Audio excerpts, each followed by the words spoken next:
A very good evening to everybody.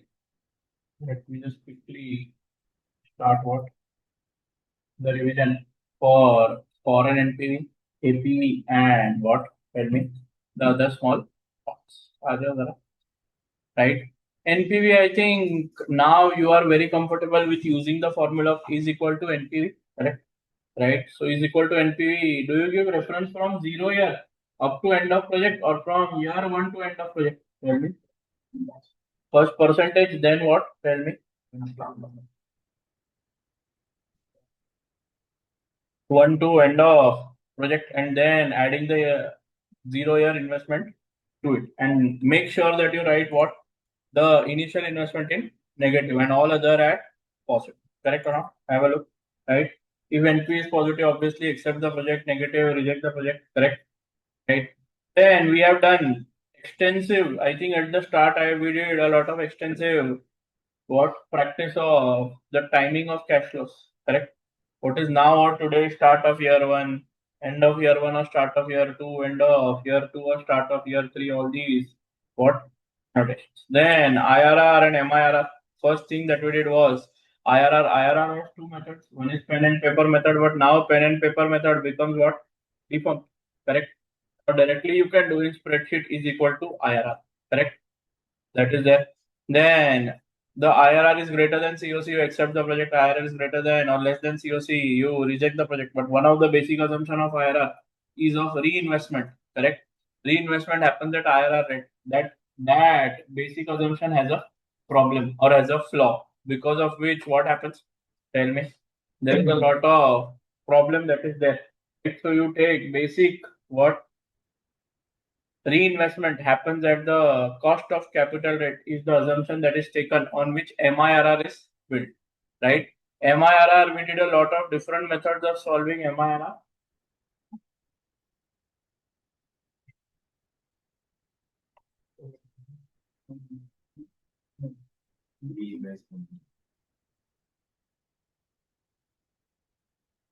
Have a look.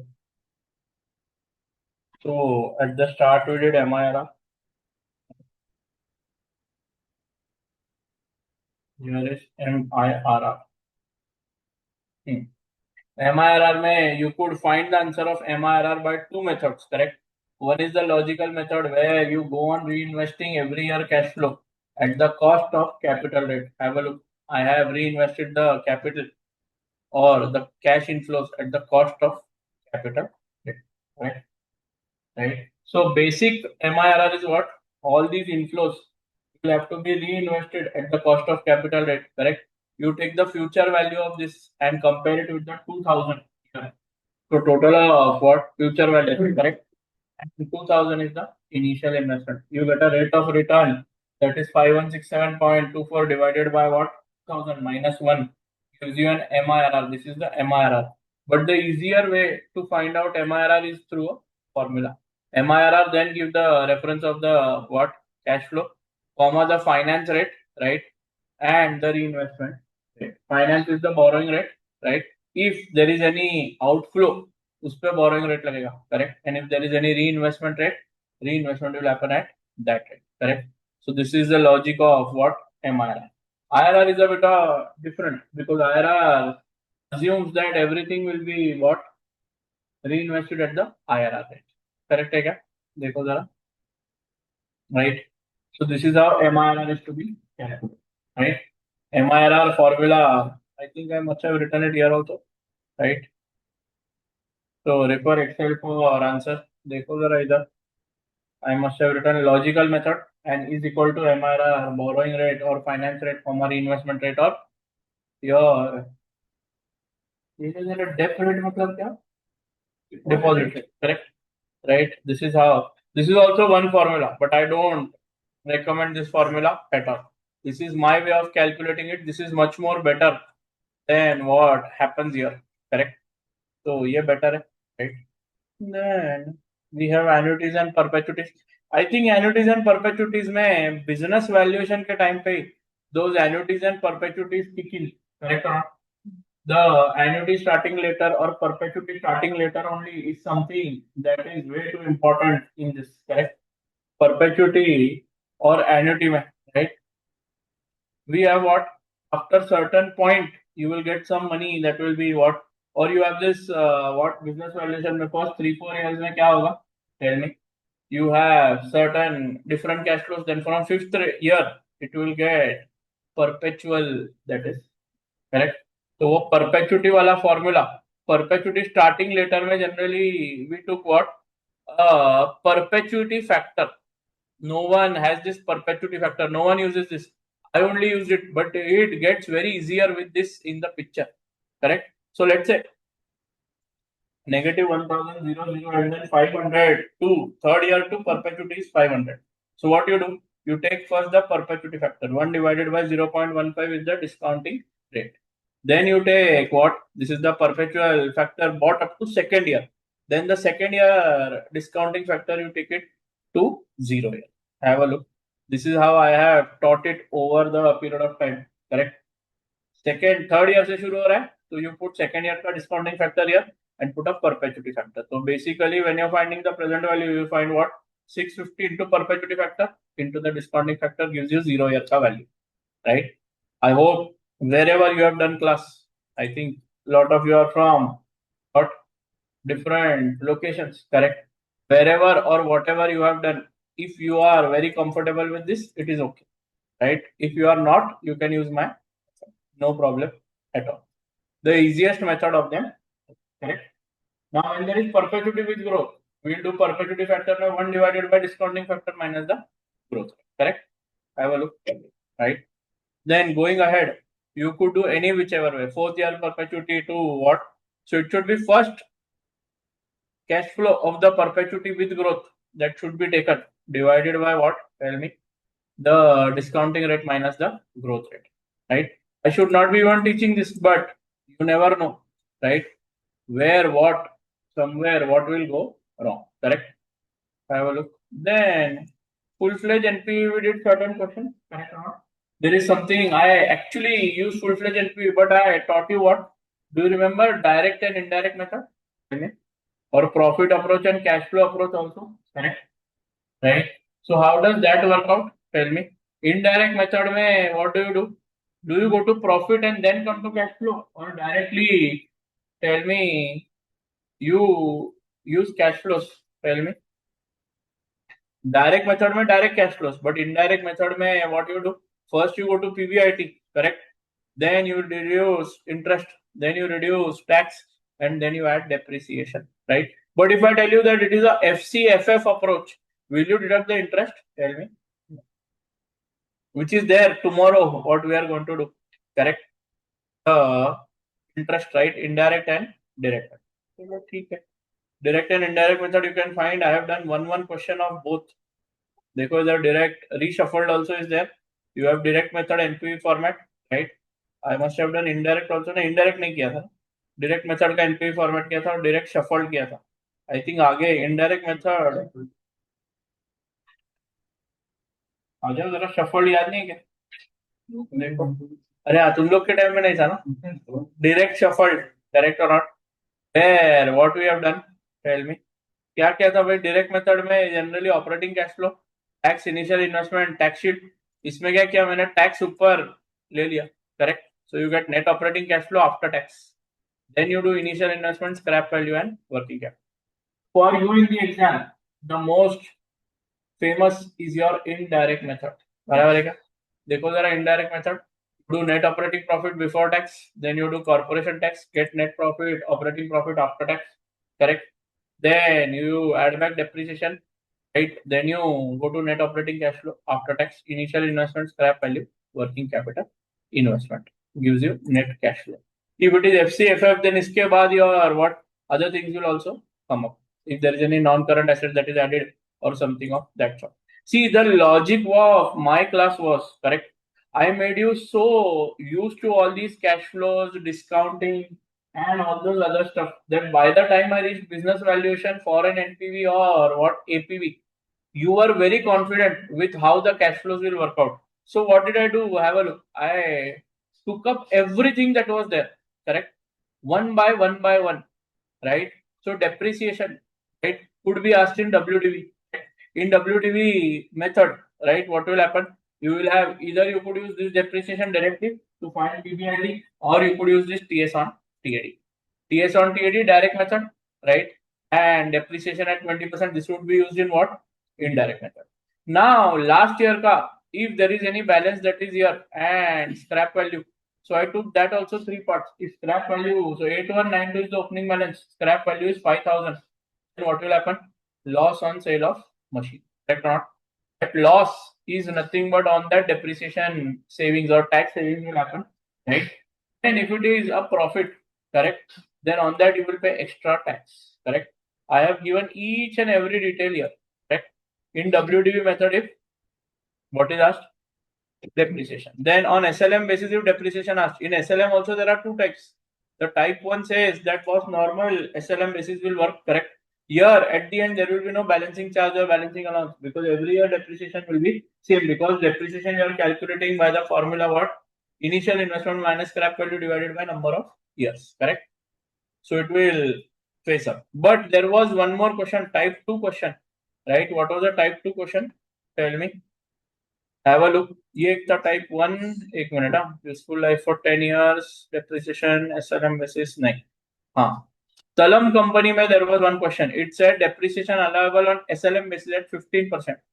In this, what you had to do was on the initial investment, initially every year 15% depreciation will be calculated, and not on the written down value.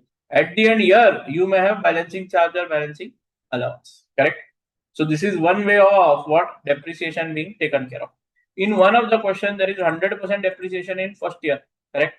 Depreciation allowable at 100%, what? Immediately, correct? Tax at 20% paid in same year. Tax at 20% paid in arrears, correct? So in that case, your depreciation, even if immediately available, will accrue in the books at the end of the year, correct? And same year अगर tax save हो रहा है, तो same year में tax save होगा, नहीं तो next year में टैक्स सेव होगा. बराबर है क्या? देखो. एंड उसमें अगर स्क्रैप वैल्यू दिया, rarest of the rare situation, then scrap value, because the full depreciation has been taken, the scrap value will lead to more tax payments because of the profit on the depreciation, right? TS on TLE. Then corporation tax तो ठीक है.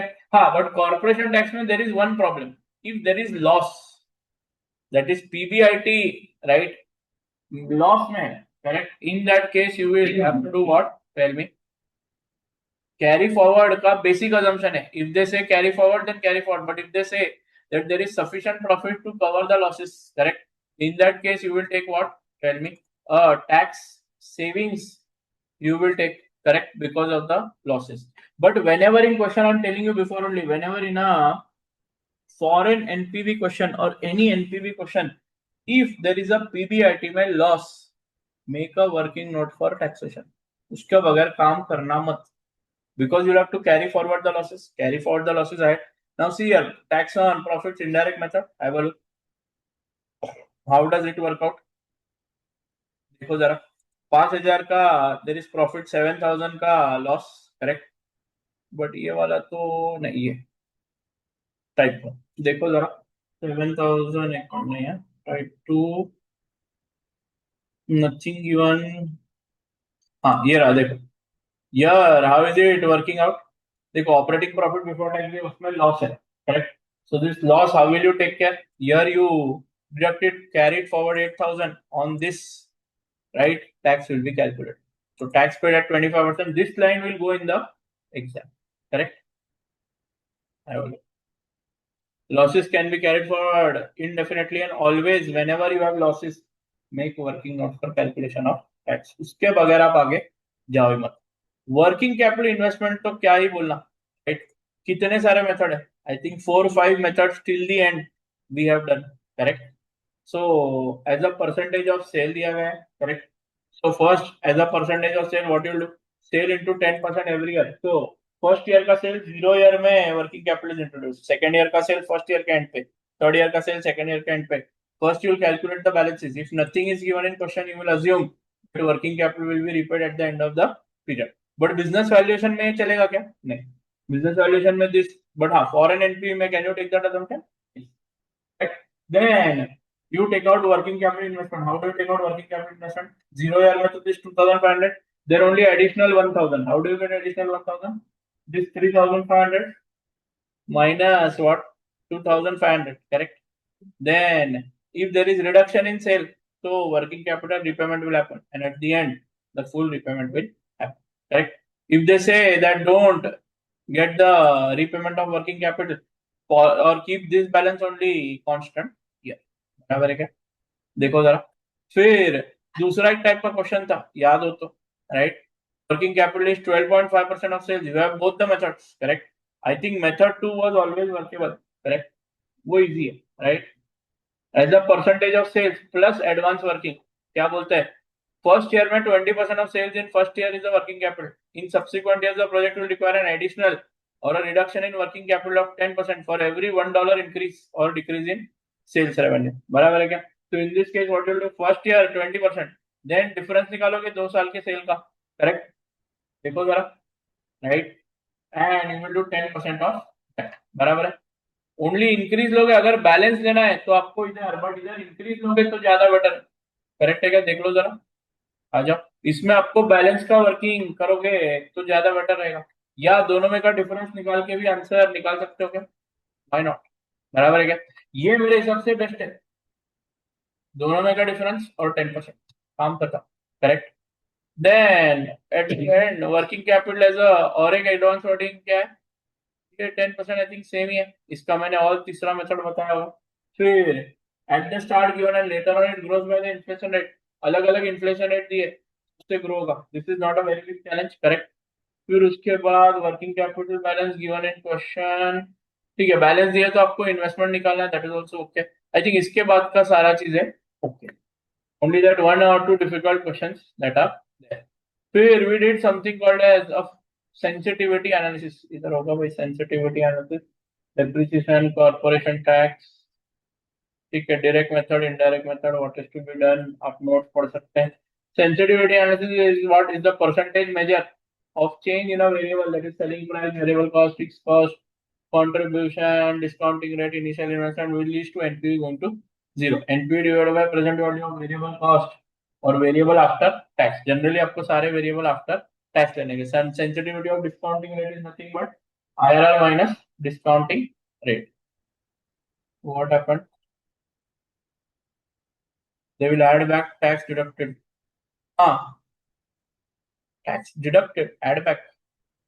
Add back क्यों करेंगे tax deducted? There are times. There were a few adjustments in some questions wherein they were adding back the taxes deducted. हाँ, तो adding back नहीं होता है वो, उसमें ऐसा होता है कि दूसरे बिजनेस के अगेंस्ट वो टैक्स शील्ड बोल के लेते हैं। Okay. So when they are occurring losses, right? Only हाँ, at तो that time. जब लॉस होगा और ऐसा बोला है कि दूसरे बिजनेस में सफिशिएंट प्रॉफिट है to cover the losses, correct? हाँ. तो उस केस में you will not have tax payment, you will have tax repayment, यानी Okay. Tax basically. First they'll तो deduct and then again they'll add back. Deduct नहीं करेंगे madam, they will add back only. So इधर you do working note, ठीक है, Okay. ऐसा है, right? तो वर्किंग नोट में वो ऐड बैक होगा, अगर आप एक्सेल शीट देखेंगे तो उसमें है, राइट? Okay. ऐसा है, तो मेरे हिसाब से तो ऐसा मेरे को लगता है कि ऐसा होता है जनरली कि मेरा 800 का लॉस है, correct? In the other business there is 800 profit, right? तो that loss can be used against that 800 का प्रॉफिट, तो उधर टैक्स सेविंग्स हो गई ना because of Yes. Losses, correct? मेरे को क्वेश्चन का नाम भी याद है शायद, कौन सा क्वेश्चन था रे? जिसमें वो तलम में या कोई क्वेश्चन में है जिसमें लॉस है ना, तलम या चुमारा में, जिसमें लॉस है उसमें बोला गया है that existing business has sufficient profit to pick up the और to take care of the losses, बराबर है क्या? तो ये क्वेश्चन में वैसा है, एक ही क्वेश्चन है पूरे सिलेबस में, राइट? उसकी वजह से वो लिया हुआ, करेक्ट? देख लो एक बार। फिर सिमुलेशन, सिमुलेशन का छोटा मैंने क्या है, आप पढ़ लो सिमुलेशन, मेरे को नहीं लगता आपका इस लेवल पे आके सिमुलेशन का कुछ ज्यादा इंपॉर्टेंस है, राइट? उसके बाद कैपिटल रैशनिंग हमने किया था, सिंगल पीरियड कैपिटल रैशनिंग वो cut copy paste from exam, correct? उसमें भी डेफिनेशन क्या है मैंने दिया हुआ, सिंगल पीरियड कैपिटल रैशनिंग, उसके बाद उसमें hard capital rationing, soft capital rationing, और इधर प्रैक्टिकल पार्ट में सिंगल पीरियड कैपिटल रैशनिंग अपन ने किया। मैंने क्या किया था इस बार, उसी में स्लैक को क्या कर लिया था, स्लैक कैसे कैलकुलेट करते हैं, टोटल फाइनल वैल्यू क्या होती है, वो सब चीजें पहले ही मैंने यहाँ पे बता दी थी, बराबर है क्या? एडजस्टेड फाइनल वैल्यू क्या होती है, टोटल फाइनल वैल्यू क्या होती है, स्लैक क्या होता है, I'll tell you one by one. ठीक है. Now when you say single period capital rationing, right? And उसमें भी याद करो divisible projects, indivisible projects, then you have what? Mutually exclusive projects. उतने तक मैं इस बार गया नहीं बिकॉज वो वाला पार्ट आपको एग्जाम में आता ही नहीं, बराबर है. तो what I have done, right. देखो, ये मैंने नॉर्मल कामकाज किया. When you have a divisible project, you calculate the PI, right. PI calculate करके आप NPV divided by initial investment करके कामकाज करते हो, करेक्ट. फिर रैंकिंग करते हो, then you do the allocation. फिर आप डिसाइड करते हो कौन सा प्रोजेक्ट कितना परसेंट रन करना है. सो this is rank one project is run 100%, full project is run. This project is rank to 100% is run. Third project 100% is run, correct, and fourth project 50% only run, correct or not, right. सो जो ये capital और ये project run का percent होता है ना, इसको बोलते हैं adjusted final value. How much percentage of that project is run is adjusted final value. Then NPV की जो टोटल निकलती है ना, after calculating what, how much allocation and NPV, this is called as the total final value. Now let's say if in this case, okay, 550 का capital available है but पूरा 550 capital use नहीं हुआ, 530 यूज हुआ. तो 20 is called as what, tell me. ये देखो इधर फ्लैट, इधर क्या था, मेरे को पूरा का पूरा 550 इन्वेस्ट करना था, नहीं हुआ होता, राइट. तो पूरा नहीं हुआ तो स्लैक मतलब जितना कैपिटल इन्वेस्ट नहीं हुआ, capital constraint minus the total initial investment done, correct. That is called as slack, right. देख लो.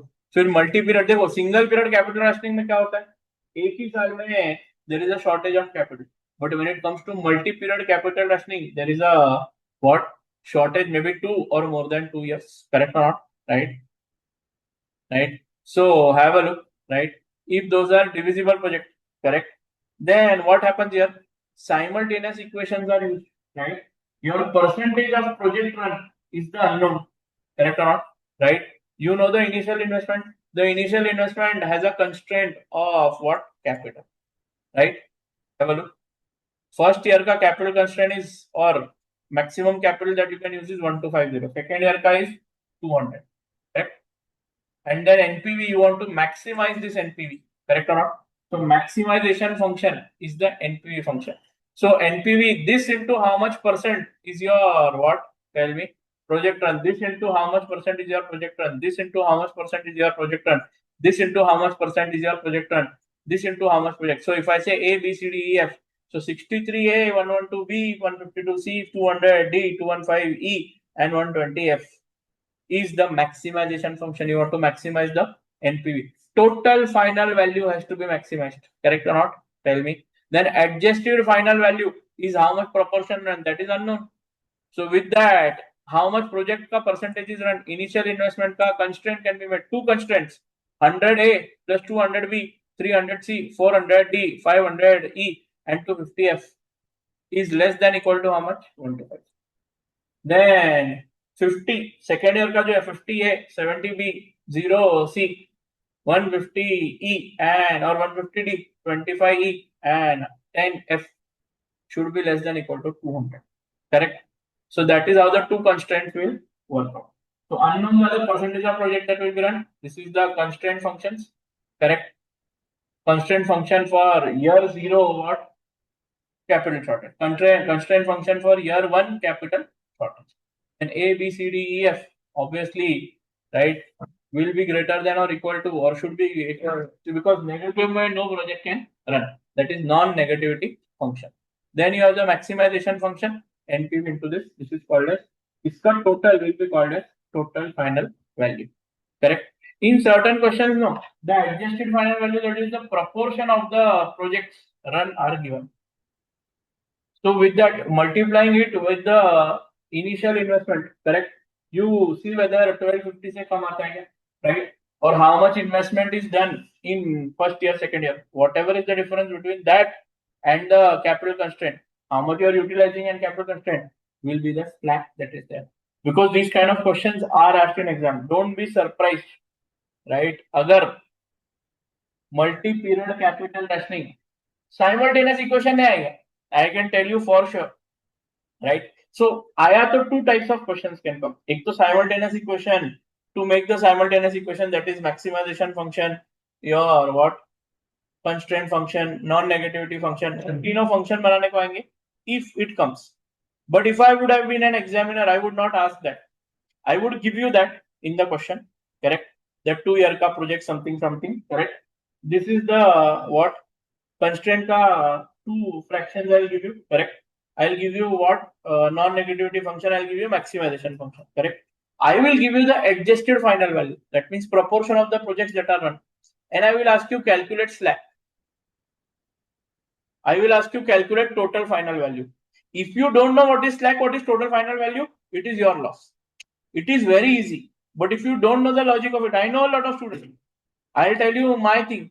I also in my exam, correct, did not remember or did not understand what was slack.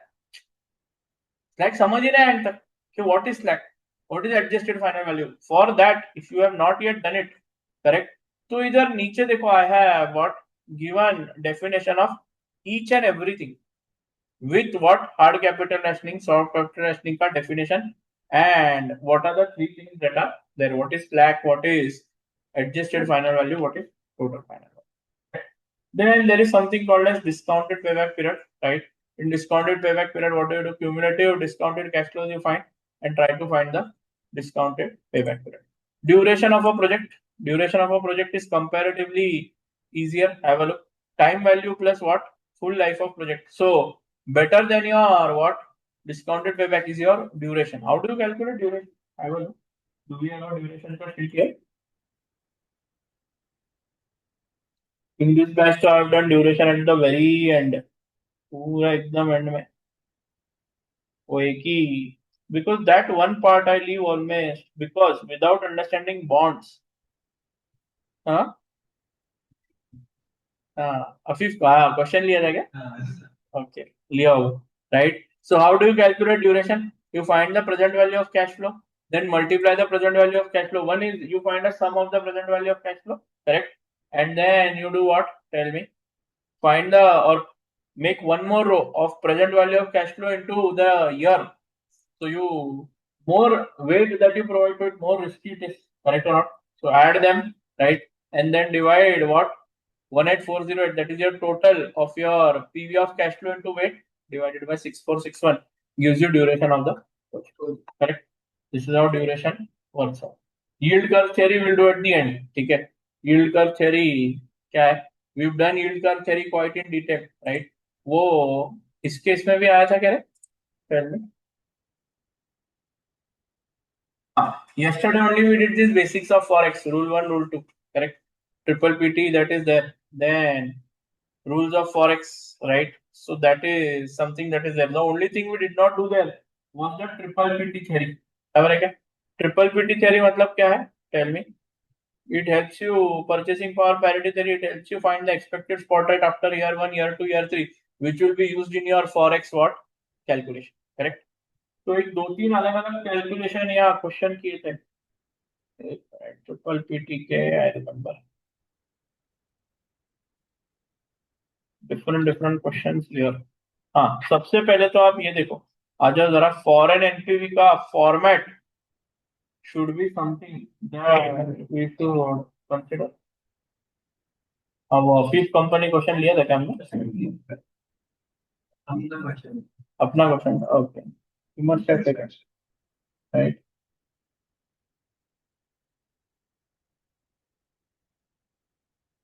हाँ बोला ना ऋषि का, यही question था उसका कि क्या है फर्स्ट ईयर में लॉस है और बोला है क्या है enough income from other sources for the loss to be set off. तो आप सेविंग बताएंगे, बराबर है सर. मैं जब फॉरेन एंट्री में अनटैक्स रॉयल्टी और एक्सपेंसेस को ऐड कर देता हूँ मेन कंपनी में, उसमें कंफ्यूज. हाँ उसमें बोला है एक्चुअल रेमिट तभी करेंगे ना, बताता हूँ मैं. I have given that note, बराबर है क्या? हाँ ये आ जाओ जरा. एक्सपेक्टेड स्पॉट रेट, बहुत सारे अलग अलग तरीके से एक्सपेक्टेड स्पॉट रेट कैलकुलेट करने को आता है. एक तो दे देंगे that inflation rate for all the years is same, correct?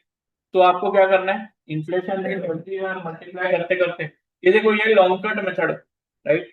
Shortcut method ये रहा, देखो राइट, एवरी ईयर आप लेफ्ट इनटू ये रेट, अगर एक ही रेट दिया है, योर इन्फ्लेशन का one rate that is there going to be every year 2.3.65 2.45। खाली याद रखने जैसा क्या है, when you take S0, right, the formula is expected spot rate after 1 year is equal to S0 into 1 plus inflation rate of secondary currency in the numerator and base currency in the denominator। बस उतना ही याद रखना अपने को, correct. But if it is changing every year then what to do, have a look. ये 2.6 into ये, right, आप एक ही बार बना लो सही से, करेक्ट है। फिर सेकंड टाइम ये जो 2.50 आएगा इंटू 1.04 डिवाइड बाय 1.09, ये 2.279 इंटू 1.03 डिवाइड बाय 1.08, ये 2.2799 into 1.03 divide by 1.07। I don't think इसमें कुछ ज्यादा वेरिएशन एग्जाम में आता है, but this is one way of what doing it, correct. तो बेसिक फॉरेक्स हो गया, एनपीवी इन फॉरेन करेंसी, ठीक है। अभी आ जाओ फॉरेन करेंसी के क्या है, फॉरेन एनपीवी के फॉर्मेट। अब सबसे पहले whenever you are doing a foreign NPV format, the format could be up to checkpoint 1, right, or directly this is given, you start your question from checkpoint 1, but पहले शुरू होता है sales variable cost contribution. सबसे पहले आप decide करो home currency नहीं foreign currency कौन सी, because you are going to do foreign के बुक्स में क्या करोगे आप, you are doing calculation, correct. तो फॉरेन करेंसी कौन सी है उससे शुरुआत होगी, the starting point will be the foreign currency, decide foreign currency 1000 million whatever, sales variable cost you'll get contribution, you deduct the fixed cost, then you have something called as untaxed royalty, management charges, know-how charges, raw material, special packaging, etc। अब इसमें क्या है, right,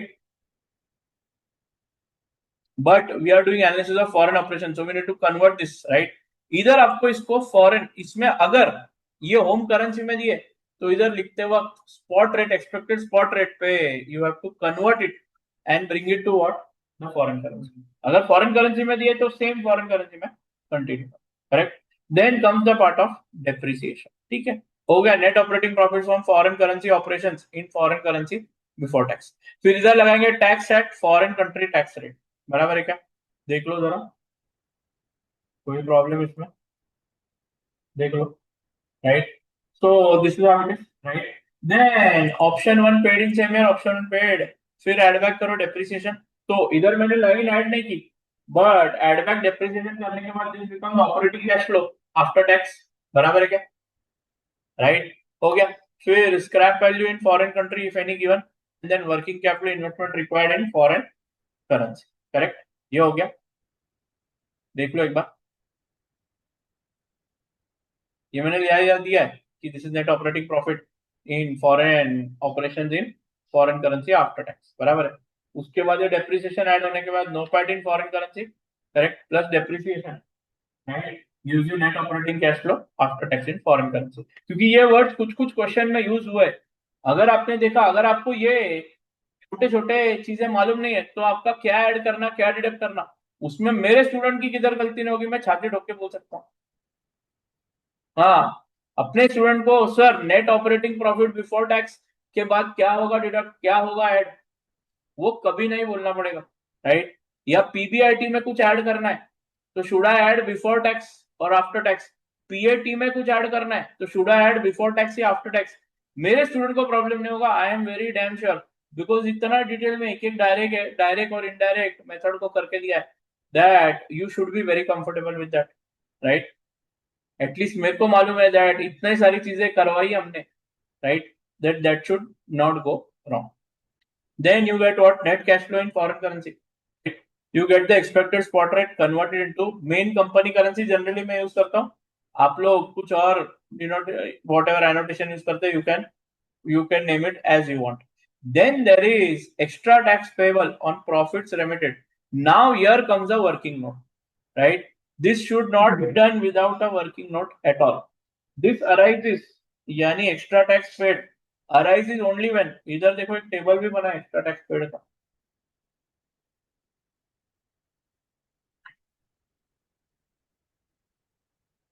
है ना इधर, हाँ, extra tax payable, आ जाओ जरा, by main company in main company country at MCTR. MCTR is what? Main company tax rate. ये all these terminologies are my terminologies, कोई book में नहीं है. Remitted by foreign operation converted into. Now what you will have to do? Have a look. Company is setting up a foreign operation, right? Company is currency is dollar and foreign currency is FF. Company ए करेंगे, ठीक है. तो you have this rate, इधर का inflation rate है, ठीक है, ये है, ये हो गया. प्रॉफिट देखो, फारलैंड का प्रॉफिट है जो कि मेरे को स्पॉट रेट पे कन्वर्ट करने का है, तो इधर स्पॉट रेट निकाला, करेक्ट. बट यार हैव अ लुक, एफएफ में ऑलरेडी 40% टैक्स पे कर चुके हो. Will you pay any extra tax in the main company? No. ये मेन कंपनी कंट्री, बराबर है, नॉट एट ऑल. तो क्या होगा? Tax in full that is 100% can be remitted back to country. तो क्या है? No extra tax is payable. But where there is extra tax payable, देखो एफएफ में 26%, दूसरे कंपनी में 28%, extra tax is payable.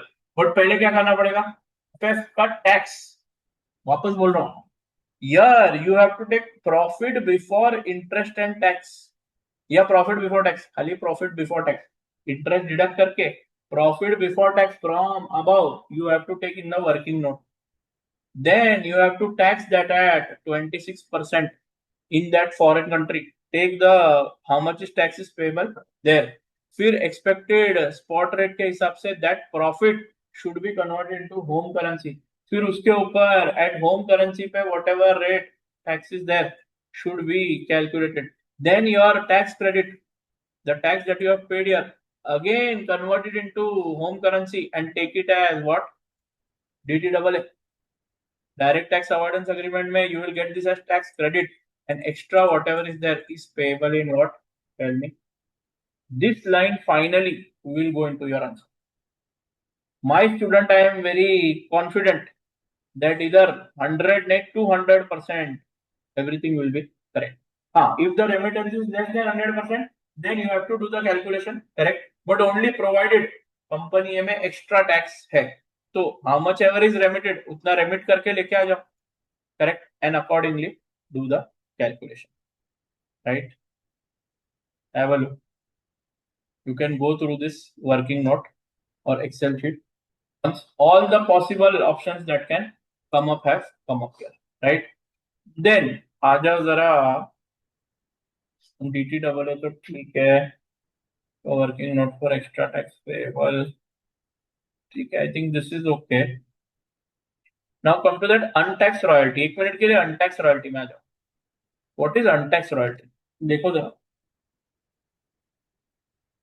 Untaxed royalty मतलब क्या होता है ना. See, compare to the format, ये हो गया आपका, राइट. Untaxed royalty एक बचा है, and tax paid on untaxed royalty. Two things are now left. Now see, you have to read the question quite literally. In that, if it is saying that management charges, untaxed royalties are paid by the foreign company to the main company, then only these untaxed royalties will be taxed. अगर वो लिखा हुआ नहीं है, right? God forbid, please, उसको आप क्या मत करो, tell me. इधर लो ही मत. बहुत सारे क्वेश्चन ऐसे जहां मैंने मार्क करा के दिया that if untaxed royalties are paid actually, या management charges, packing charges etcetera, right, इधर मैंने लिखा होगा, बराबर है क्या? हाँ, ठीक है. सो untaxed royalty, management charges by main company charged to foreign company, no details or info of payment from foreign operation or received by main company given, only one implication, यानी ऊपर खाली फॉरेन करेंसी में add करना. Details और information of payment from foreign operation और receipt is given by main company. तभी तुम क्या करना, टेल मी, यहाँ पे उसको रिसीव करना और उसको यहाँ पे टैक्स करना, क्योंकि वो वहां पे टैक्स तो हुआ नहीं है. ब्लैक बोस का कंपनी है which you can solve today foreign NPV के लिए. हाँ शायद बोलो. सर, तो अगर ये भी दिया रहता है कि अगर इतना कंट्रीब्यूशन अचीव कर रहा है इतना ट्रांसफर प्राइसिंग से, तो भी उसको रिसीव करेंगे ना? कौन सा कॉन्ट्रीब्यूशन, क्या क्या क्या? जैसे आपको मैंने बोल दिया कि एक कंपनी है जो ट्रांसफर प्राइसिंग में वहां भेज रही है सामान, तो ऊपर तो वो आ जाएगा, उसके बाद फिर नीचे में भी उसको रिसीव करेंगे ना, कि उसमें लिखा था कि वो अगर 35% सामान कंट्रीब्यूशन. भेजा गया है, राइट, और अगर बोला गया है that it has been sent and amount has been received, तो ही तो आप क्या करोगे, टेल मी. पेमेंट होगा। उसमें लिखा था कि 35% कॉन्ट्रीब्यूशन अचीव कर रहे हैं ये कंपनी, मेन कंट्री वाली। 30%? अरे वो तो डिविडेंड में जा रहा है। नहीं नहीं सर, तो तो बता नहीं रहा है। हाँ वो मतलब जो जो रहता है ना पैकिंग चार्जेस, हाँ उसका ट्रांसफर प्राइस दिया हुआ है, हाँ। कंट्रीब्यूशन। अरे हाँ, वो एक क्वेश्चन है, बराबर है। हाँ, तुम्हारा चुमारा है ना। इसी में प्राइसर प्राइसर करके। हाँ, प्राइसर में, बराबर। तो प्राइसर में इतना कुछ, हाँ, उस केस में खाली वहां पे एक मैंने लिख के दिया ना कि व्हेन कंट्रीब्यूशन, ये रहा ना, when contribution of product transferred from main company to foreign company is given, consider contribution और units earned as untaxed royalty received and earned by main company, and also tax and contribution will be paid by main company in MCCI NCT। देखा था ना हमने ये पिछले batch में, तो मतलब उसको कंसिडर करेंगे ना नीचे। कंसीडर करेंगे। ओके। राइट, देख लो क्या है। Right, then let's go ahead. हाँ, फिर तो आई थिंक टैक्स तो काम का जो हो चुका है।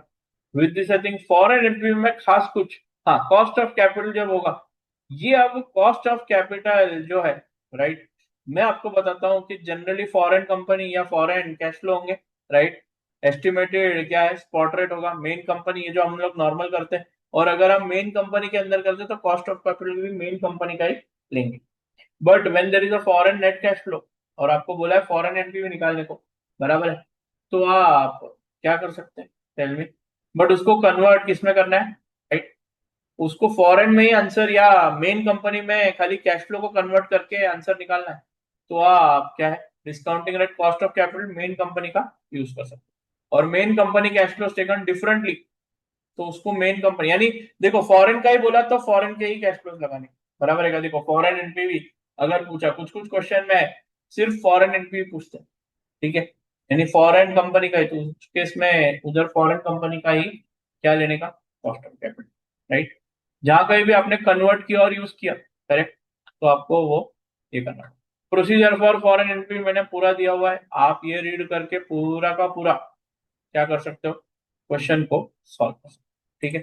फॉरेन एंट्री के क्वेश्चन दो तीन क्वेश्चन है, चुमारा कंपनी, राइट, हमने यहाँ पे किया हुआ है, देखो जरा, प्राइसर है,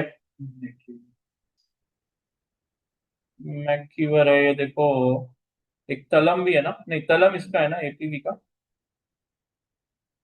ये लिमनी वगैरह वो आगे है तो।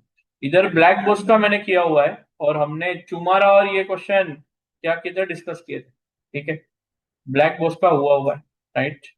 ब्लैक बॉक्स का बहुत बढ़िया क्वेश्चन है, चुमारा और ये वैसे बहुत छोटे क्वेश्चन है। मैंने क्या किया, मोस्ट ऑफ द क्वेश्चन मैंने एनपीवी के होमवर्क दिए थे, राइट, और अच्छे खासा बच्चों का उसके ऊपर क्या है, हाथ बैठ गया, करेक्ट।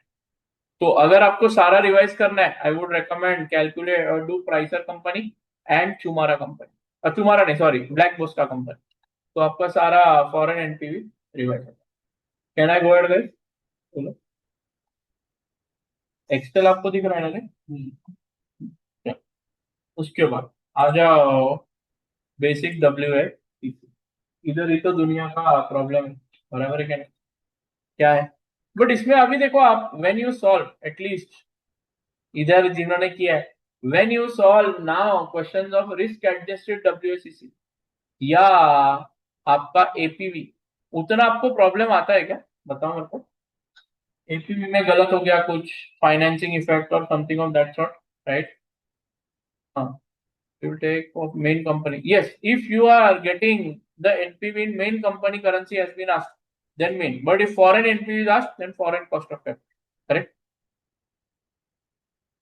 ठीक है क्या, देख लो, चलो WACC प्लस रिस्क एडजस्टेड, आ जाओ जरा, WACC, ये तो सारा आपका क्या है, स्प्रेडशीट मेथड हो गया, फॉर्मूला मेथड हो गया, correct.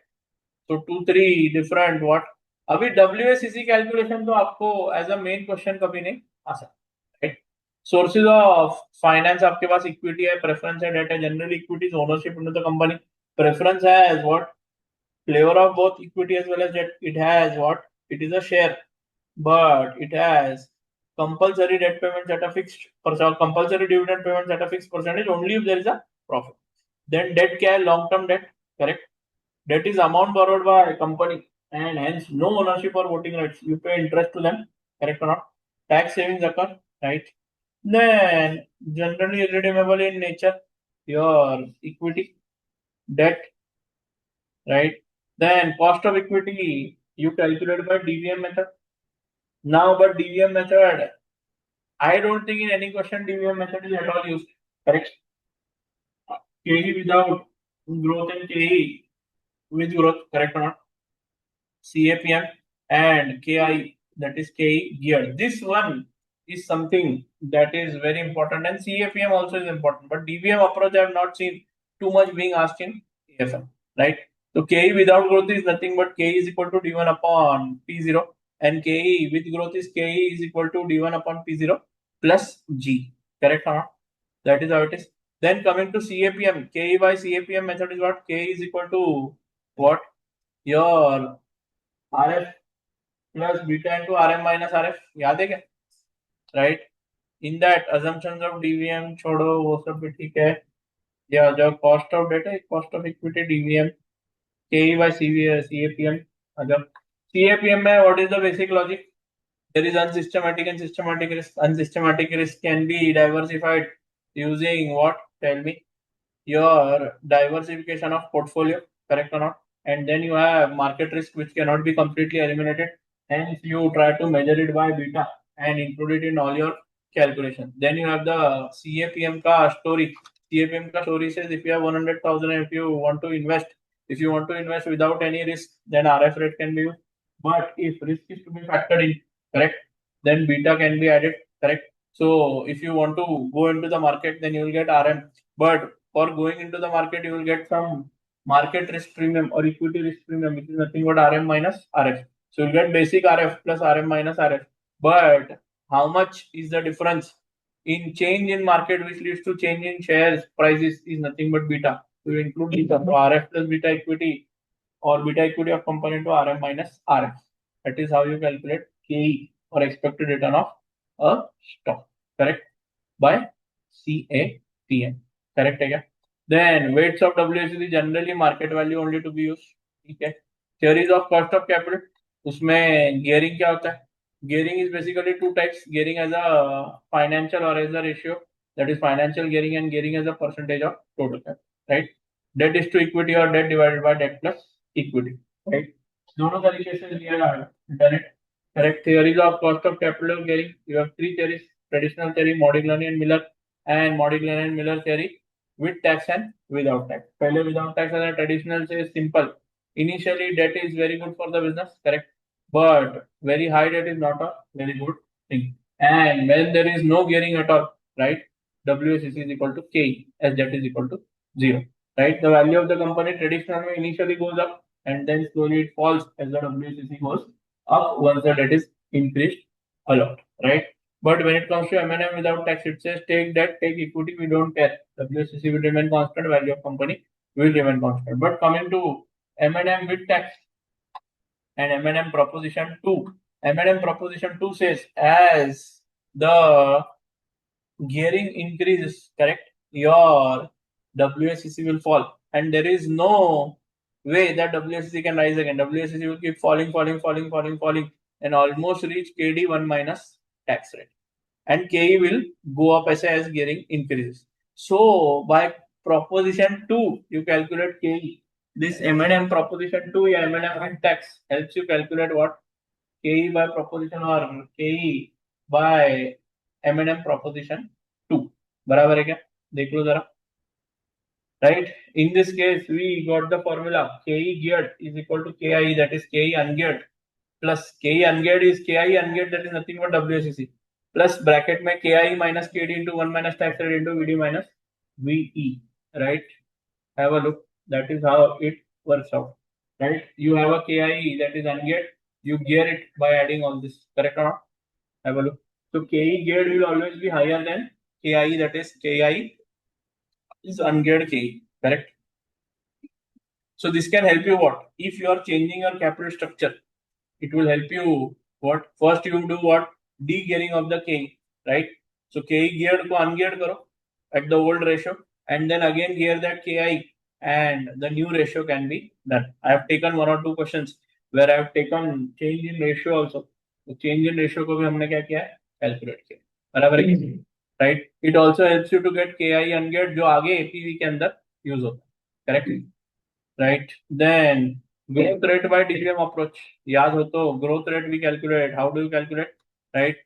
The long term growth rate, some $5 and $7.85. How many times is that grown? 4 times. This comes a lot of times in business valuation where it says that the growth of profit was this 3 years ago and now it is this much, and this growth will continue ahead for the cash flows, correct? The Leaps method, correct? दूसरा है Gordon's growth model. Gordon's growth model is what? G is equal to B into RE. B is nothing but the retention ratio into required or return on equity of RE, बराबर है. उसके बाद KD by RF method, we saw KD by RF method as well. तो KD एक normal method से भी होता है, देखो इधर, right. Irredeemable debt, KD is what? Interest 1 minus tax rate divided by what? Tell me. Irredeemable debt, market value of loan note, right. Then redeemable debt होगा तो you find is equal to IRR से answer. Convertible debt also what you do? Redemption value और convertible value whichever is higher, right, वो last year को लेके उसका IRR निकाल के आंसर ले सकते हैं. बैंक लोन और long term debt from bank, correct. It will always be what? Tell me. और बेस्ड ऑन व्हाट? बोलो. The actual rate that is there in the market, correct. या जो मार्केट का रेट नहीं, जो actual rate of the bank loan, that will only be the KD. But all this, I don't think we have used too much. But KD by RF, we have used a lot of times. KD is RF plus the risk basis point, depending on what? Tell me, what is the risk rating of the loan note, correct or not? So basic RF rate is given for 1 year, and you add the risk basis point on it, correct? देख लो, year perfectly matches, right? तो अगर नहीं match करता है तो याद है क्या ये पूरा प्रोसीजर किया था, right? between 2 years how it should be done. नीचे एक क्वेश्चन लिया था मैंने, ये रहा, right. Look at the rating of the bond, look at number of years, right.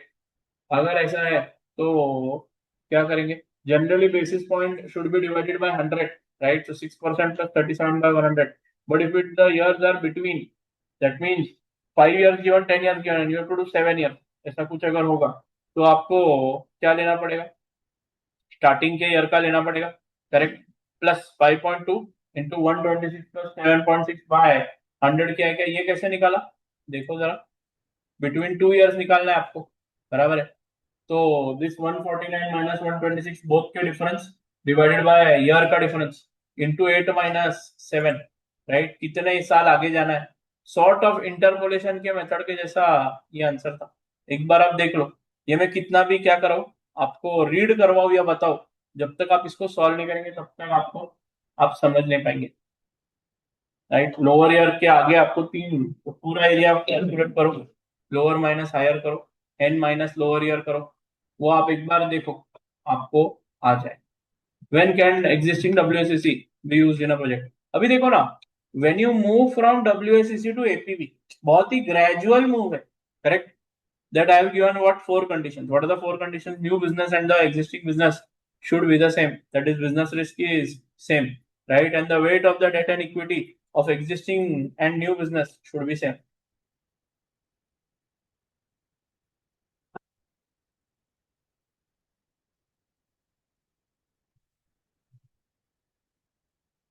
Correct. The weight of debt and equity of existing and new business should be same, and the funding of new business, correct, should be done from a pool of funds. That is, no project specific borrowing will be allowed, and the new business is comparatively smaller in size. If only this is not fulfilled and all other 3 are fulfilled, then you do a risk adjusted WSEC that is there. What do? Tell me. Risk adjusted WSEC में you have one company, right? पूरे सारे fulfil हो गए तो existing WCC for new business. But if only condition 1 is not fulfilled, then what will happen in that case? You will go to what? Tell me. You will do what? De-gearing, re-gearing. याद है क्या? Risk adjusted WCC. उसमें there is a existing company which wants to go into a new business, which is completely different business. So what you do, this new business, you will find a proxy company, right? Proxy company का beta equity, data debt, and what? Equity will be given, right? So usse de-gearing karke it will get beta asset of that company and use it. So how do you de-gear a company? Beta asset का formula लगा के, right? This is the re-gearing वाला part. De-gearing भी कर सकते हैं, So bring that beta asset, then ask the main company or old company, right? What is the debt equity that you will like to use here, and then use this beta asset and include it into what? Tell me. So whenever you're going from beta equity to beta asset, ये देखो ये D gearing बराबर है, beta asset से beta equity री gearing. See, I'll tell you, when I have total risk, from that if I am removing financial risk, correct? Total risk है beta asset और beta equity total risk. From that देखो ये beta equity में your this is what? Asset risk, right? और business risk, and this is financial risk. Financial risk निकाल दिया तो beta asset. Beta asset दिया है financial risk, I add the what? Tell me. Financial risk, then it is what? Total risk, correct? So accordingly, de-gearing करके, re-gearing करके, you can get the beta equity. With that beta equity, you can calculate KE, correct? That KE will help you, right? That will be a geared KE for your new business, correct? With that and the KD that is there and VE and VD, you can calculate WSCC. But KE इससे भी निकल सकता है, और KE geared किससे निकल सकते हैं? वो KE geared वाला proposition 2 वाला फॉर्मूला है. Both will have the same logic, बराबर है? बोथ में आंसर सेम आता है. आपने तलम कंपनी देखा होगा, तो तलम कंपनी, तलम नहीं, कौन सा था रे भाई वो? तलम ही था ना, ZHI company. If you see, नहीं तलम कंपनी में था, आई थिंक सेम आंसर आता है KI और इसमें, राइट? ये देखो मैंने इवन एक एग्जांपल लिया. If you not done the risk adjusted WCC, correct? आ जाओ जरा, इसमें ही था ना किधर, तो मैंने किया कौन से तो क्वेश्चन में था, लिया होगा मैंने. फिर बीटा का भी वोलेटिलिटी का मतलब क्या होता है, that also I have done. फिर अनगियर्ड बीटा क्या? बीटा रिस्क यानी बिजनेस रिस्क क्या? फाइनेंशियल रिस्क क्या? हाँ. अब आ जाओ प्रोसेस ऑफ. पूरा प्रोसेस भी मैंने लिख के दिया है. अगर आपको नहीं आता है प्रोसेस, तो पूरा प्रोसेस भी मैंने लिख के दिया हुआ. फिर वेटेड एवरेज बीटा, ये रहा weighted average beta of what? Different company. Company A has two businesses, 40% real estate, 60% coaching, and beta equity of combined company is 1.25. तो इसका पहले तो बीटा एसेट निकालना पड़ेगा, राइट? तो बीटा एसेट हमने यहाँ निकाला, कितना निकला? 0.87. इसका 60%, राइट, क्या है आपका? क्लासेस कोचिंग का बिजनेस, 40% रियल एस्टेट, तो मैंने वो भी निकाला अलग से, ठीक है?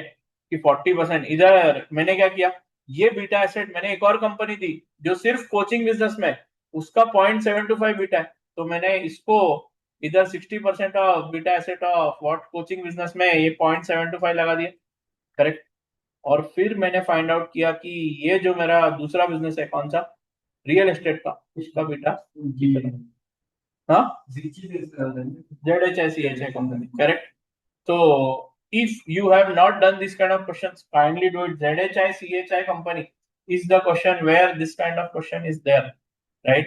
So total weighted average beta asset of a company is weighted of business one in company, right? And beta asset of business one plus weight of business two into beta asset of business two, right? ZHI company आप देख सकते हो. Question बहुत बढ़िया है, हमने class में किया हुआ है. If you want to do this, you can do this question on your own. It will really help you with risk adjusted WCC. Now just putting up what? Tell me, if all four conditions are not fulfilled and you are majorly what? Financing your project through debt finance. Through what finance? Debt finance. In that case, APV should be used instead of NPV. Or you should not use WACC, you should use a different way of looking at stuff, correct? अब आ जाओ जरा WACC में, तो I think इतना ही किया था मैंने Excel में. कॉस्ट ऑफ डेट किया होगा, बराबर है. फिर तलम कंपनी देख लो, हमने तलम कंपनी किया है, तलम किया है, तलम. हाँ, आ जाओ जरा, एक मिनट. फिर आ जाओ APV में, बराबर है. APV में क्या है? Existing business is not equal to new business. Debt equity ratio of old business is not equal to debt equity ratio of new business, and doing a project specific borrowing, right? उस case में आपने adjusted present value use करना चाहिए in case of NPV. Adjusted present value दो part में divide होता है. There is base case NPV, right? Where you say only business के कितने cash flows होंगे, correct? Take all business cash flows that are there, right? And then what? Tell me, discount the cash flows with the KE of only having equity in the business. That is what? Ungeared KE. तो geared KE दिया होगा, उससे ungearing करके आप या तो RA WACC, that means risk adjusted WACC से भी KE अनगेट निकाल सकते हो, where you take beta asset instead of beta equity, वो भी एक तरीका है, और दूसरा तरीका है के आई अनगेट से भी निकाल सकते हो। बोथ का जनरली के आई अनगेट ही दिया होता है एग्जाम में, right, but you never know ZHI CHI में बीटा एसेट और फिर बीटा एसेट से यू डिड व्हाट अनगेट के, both are okay, right. Base case NPV हो गया, correct, base case NPV generally होता है, फिर फाइनेंसिंग इफेक्ट होता है, issue cost of finance, interest cost on interest cost and what tax shield और interest cost of normal loan, correct, और फिर लास्ट सब्सिडाइज लोन जो होता है, करेक्ट, वो होगा, correct. So the issue cost of finance, सबसे पहले के आई अनगेट, देखो आई हैव गिवन हियर के आई अनगेट के दो मेथड है, देखो proposition 2 and KI ungeared will be RF plus beta asset into RM minus RF, not beta equity, right, both these ways। देखो हाइजूम कंपनी का था ना, मगेरा या हाइजूम कंपनी जो भी है, राइट, उसमें ऐसा था कि दोनों मेथड से आंसर आ रहा था, करेक्ट, तो दैट इज दैट। अब when you do what tell me, अब जरा तलम कंपनी में आओ, बेस केस एनपीवी निकालते क्या था, देखो आपने बेस केस एनपीवी निकाला क्या तलम में ही था नहीं, कलम में नहीं, एक और है ना क्वेश्चन, एक पूरा क्वेश्चन किया था मैंने, लिमनी एमटीवी टोबोगी, टोबोगी में आ जाओ, so what do, you get net cash flows, correct, so net cash flows what as per, इधर आप डायरेक्ट मेथड यूज किए तो भी चलेगा, इनडायरेक्ट मेथड यूज किए तो भी चलेगा, but generally indirect method use करो, देखो प्रॉफिट बिफोर टैक्स किया, फिर टैक्स माइनस किया, फिर एड बैक किया depreciation, try to use what indirect method, right, can be done by both method, I know, right। फिर base case NPV निकालो at KIE that is KE ungeared, right। फिर आएगा financing effect, financing effect में issue cost आएगा, मेरे को नहीं लगता बेस केस एनपीवी में किसी को प्रॉब्लम होगा, base case NPV all the cash flows normal you do for NPV, but discounting should be done by KIE and not by WAC। फिर आ जाओ इश्यू कॉस्ट ऑफ फाइनेंस में, correct, issue cost of equity, right, तो generally क्या होता है, advertisement, underwriter fees, registration of company, all this, correct. Issue cost of debt generally, right, your processing fees होती है, हाइपोथिकेशन ऑफ प्रॉपर्टी, ये सारे cost होते हैं, बराबर है। Total issue cost of finance if nothing mention in question, तो आपने क्या करना, initial investment plus working capital investment of 0 दोनों को लेके क्या करना है, टोटल फाइनेंस कॉस्ट निकालना, specifically mention that in question use only initial investment. एक क्वेश्चन था, कौन सा था वो, इसमें रॉब्सन करके क्वेश्चन है, उसमें ऐसा है, right, that specific issue cost ही दिया गया है, बराबर है। फिर उसमें ग्रॉस और नेट फाइनेंस है, gross finance is amount raised, correct, अगर आप अमाउंट किधर से रेस कर रहे हो, बट अगर आपने कुछ एसेट सेल करके पैसा लाया, करेक्ट, तो उस केस में क्या इशू कॉस्ट लगेगा, जनरली नहीं लगता, because you sold some asset and took the money, correct. फिर नेट फाइनेंस लगाए, finance required in business, correct, तो जितना पैसा चाहिए वो फाइनेंस रिक्वायर्ड है, that is initial investment, gross finance is over and about that, तो इशू कॉस्ट। तो आप एक बार इसमें मैं कितना भी आपको क्या करूं, एक्सप्लेन करूं, आपको क्या करना है, टेल एक बार 2-3 क्वेश्चन सॉल्व करना है, बराबर है क्या। उसके बाद नॉर्मल लोन कैश फ्लोस आ जाओ जरा। अब नॉर्मल लोन में कैश फ्लोस कौन से आएंगे, इंटरेस्ट कॉस्ट पेड आउटफ्लो है, but not a relevant cash flow, but tax savings और interest cost is a relevant cash flow. हाँ, बट इंटरेस्ट कॉस्ट पेड में रिपेमेंट 3 तरीके से हो सकता है, या तो रिलेवेंट दिया ही नहीं है, तो आप क्या करो, एवरी ईयर जो लोन अमाउंट है उसके ऊपर इंटरेस्ट कैलकुलेट करो, उस पर का टैक्स जो होगा वो टैक्स सेविंग्स होगा, बराबर है, राइट। फिर हो सकता है इक्वेटेड ईयरली इंस्टॉलमेंट में क्या हो, रिपेमेंट होगा, तो आपको इक्वेटेड ईयरली इंस्टॉलमेंट निकालना पड़ेगा। देन हमने इधर एक्सेल में भी किया है, जरा इंटरेस्ट कॉस्ट,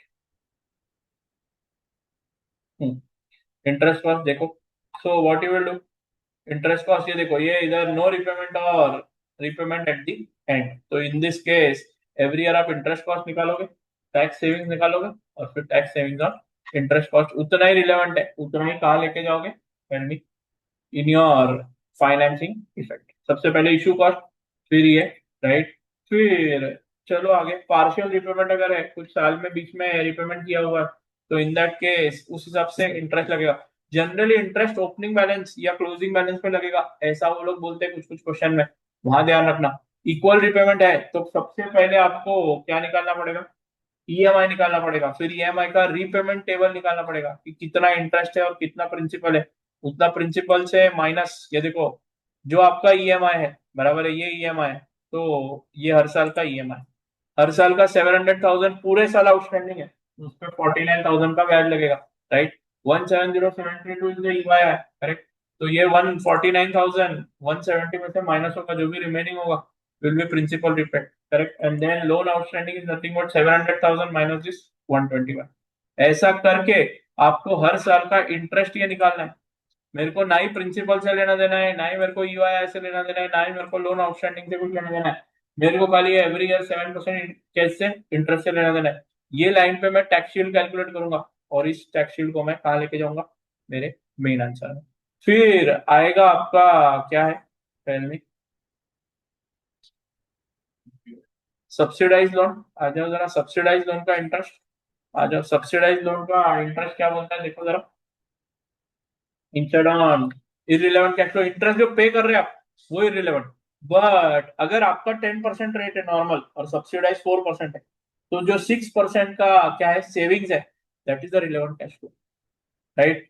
उस पे जो सेविंग्स है वो रिलेवेंट कैश फ्लो, उस पे जो टैक्स ज्यादा पे करना पड़ता है that is also relevant cash flow, correct. तो have a look, tax shield on what, interest on subsidize loan, relevant cash flow, savings in interest, एक तो मेन 4% पे सेविंग्स, वो भी एक relevant cash flow, tax shield भी एक relevant cash flow, और एक्स्ट्रा टैक्स पेएबल भी एक रिलेवेंट कैश फ्लो। तो एक बार आप देख लो क्या क्या आता है, बराबर है, क्या पॉजिटिव आएगा, क्या नेगेटिव आएगा, क्या रिलेवेंट क्या रिलेवेंट। ठीक है, ये हो गया डिस्काउंटिंग रेट। हाँ, जनरली डिस्काउंटिंग रेट आरएफ या तो यूज करो या तो केडी यूज करो, फर्स्ट प्रेफरेंस आप, राइट, आरएफ को या केडी को, generally RF rate is the first preference, बराबर है क्या, राइट। और केडी सेकंड प्रेफरेंस रहता है, बराबर है क्या। और उसको अजम्पशन में आप लिखा के आ सकते हो। आ जाओ जरा इधर। हाँ, बेस केस एनपीवी देख लो जरा, ये एनालिसिस है। बेस केस एनपीवी अगर 100 है और फाइनेंसिंग इफेक्ट 50 है, 150 एपीवी है, तो यानी बिजनेस भी अच्छा चल रहा है, करेक्ट, और फाइनेंसिंग इफेक्ट की वजह से और फायदा हो रहा है, बराबर है। Business idea and business cash flow analysis and operating of business is what, क्या है भाई, चर्निंग पॉजिटिव रिटर्न्स, और फाइनेंसिंग के साइड इफेक्ट्स भी आपको पॉजिटिव रिटर्न दे रहे हैं। बट ऐसा हो सकता है कि बेस केस एनपीवी नेगेटिव है बट फाइनेंसिंग इफेक्ट की वजह से क्या हो रहा है, एपीवी पॉजिटिव हो रहा है। तो business idea and business cash flow analysis and operation of business is not good as desired, क्योंकि आपको 50 मार्क के लिए अगर क्वेश्चन आ गया तो you have to write in the report, right, what is wrong. तो आप बोलोगे दैट बिजनेस में कुछ तो प्रॉब्लम है, उसमें फिर आप आइडेंटिफाई कर सकते हो कोई एक कैश फ्लो जो बहुत बड़ा कैश फ्लो है, उसकी वजह से कुछ प्रॉब्लम है, तो वो आप लिख सकते हो, बराबर है क्या, देख लो, राइट। फिर क्या है, it is because TS on interest, तो इट इज बिकॉज, यानी ये अगर समझ लो -70 एग्जाम्पल और ये +100 है, इसीलिए एपीवी 30 आ रहा है, बराबर है। तो -70 ये 100 और ये 30, तो इसकी वजह से अगर पॉजिटिव आ रहा है तो it is not a very good sign, correct है क्या, देख लो। If interest cost is more than PBIT of new business it would lead to loss and the TS on interest cost will be lost in current year. अभी इधर कभी कभी ऐसा होता है कि इंटरेस्ट कॉस्ट आपका बहुत ज्यादा है, पीबीआईटी से भी ज्यादा है, इन दैट केस क्या है, आपको क्या लिखना पड़ेगा, but APV is by default having an assumption that irrespective of PBIT of new business you can save tax as consolidated PNL बनेगा दूसरे बिजनेस के बाद, आपका क्या होगा, तो इस केस में इंटरेस्ट अगर ज्यादा भी होगा पीबीआईटी से तो आपको क्या करना पड़ेगा, चलना पड़ेगा वैसे ही, right. Losses can be carried forward and utilize against profits which will give tax shield, ऐसा भी बोला जाता है, बराबर है क्या। With this I think APV का पार्ट फुल्ली खत्म हो चुका है, देख लो। इसमें कुछ ज्यादा अगर आपके फंडामेंटल स्ट्रॉन्ग है ना, तो एपीवी में कुछ गलत होना या फॉरेन एनपीवी में कुछ गलत होना बहुत difficult, you have to be very wrong to get something wrong in APV and foreign NPV, correct? Then coming to the part of what, tell me, VSOP। हाँ, मैंने आप लोगों को, अरे new students have not given no, I have not given this what do you say, क्या था रे वो, assumptions वाला sheet. Did that assumption sheet help you?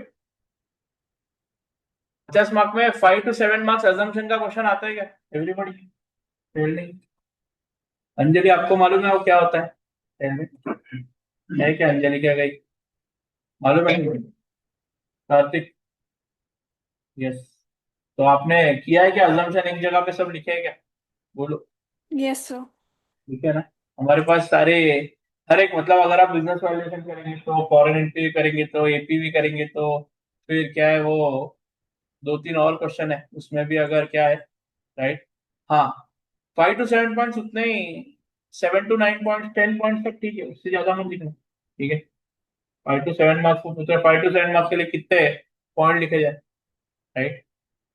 बराबर है. Yes, 7 points are good. 7 marks के लिए 7 पॉइंट्स, और 9-10 पॉइंट्स भी लिख सकते हैं. 5 के लिए 8, 7 के लिए 10. करेक्ट.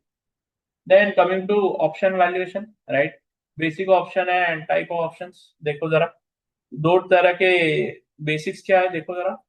एक ऑप्शन होता है कॉल ऑप्शन और पुट ऑप्शन. बराबर है क्या? देख लो, मैंने तो बहुत ज्यादा आपको कॉल ऑप्शन और पुट ऑप्शन भी पढ़ाया था इधर, मेरे को याद है, राइट.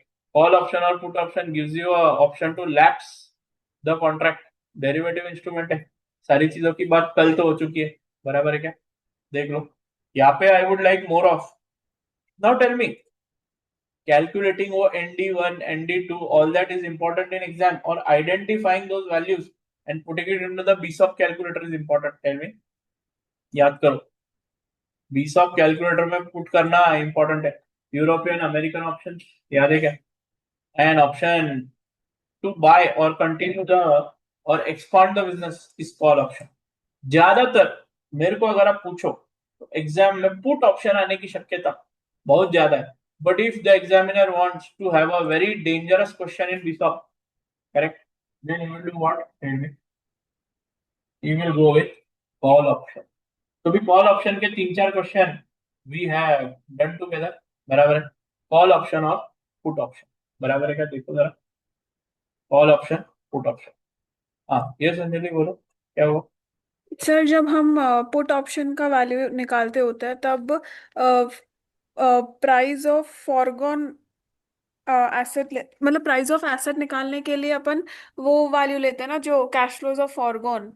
हाँ, जो आपके बंद होने के बाद वाले कैश फ्लोज है उसकी आज की वैल्यू. और कॉल ऑप्शन के लिए सर?